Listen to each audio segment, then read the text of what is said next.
హస్బెండ్‌కి financial capacity లేదు, job లేదు, ఇన్‌కమ్ లేదు.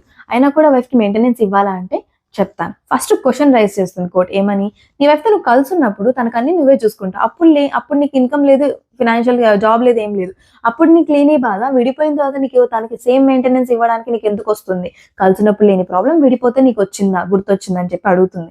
ఇంకొన్ని సిట్యుయేషన్స్ ఉంటాయి. వైఫ్ ఎక్కువ అమౌంట్స్ అడుగుతుంది మెయింటెనెన్స్‌లో. ఏంటి అంతంత కట్టాలా? నాకంత కెపాసిటీ లేదు అంటే నీకొచ్చే ఇన్‌కమ్‌ని బేస్ చేసుకొనే వైఫ్‌కి మెయింటెనెన్స్ అనేది ఇస్తారనమాట. తర్వాతొచ్చేసి తనకి కావాల్సిన బేసిక్ నీడ్స్ వరకే ఇస్తారే కానీ లగ్జరీస్‌ని ఎప్పుడు కోర్ట్ ఎంటర్‌టైన్ చేయదు.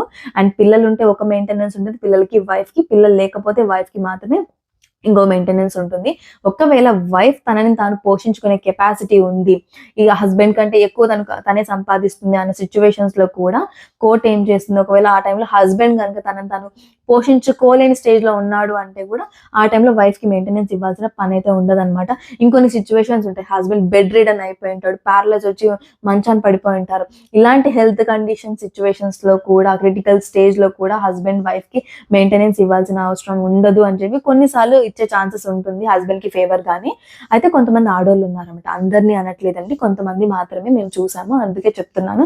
వాళ్ళేం చేస్తారు, ఇలాంటి కేసెస్ ఫైల్ చేసే ముందరే జాబ్స్‌కి రిజైన్ చేసి ఇంట్లో కూర్చుంటారు. ఏమని చెప్తారంటే, దీనివల్ల నేను మెంటల్‌గా బాగా డౌన్ అయిపోయాను.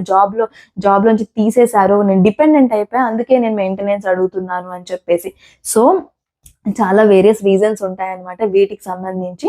దాన్ని బేస్ చేసుకొని కోర్ట్ అనేది మెయింటెనెన్స్ అనేది ఆర్డర్ అయితే చేస్తుంది.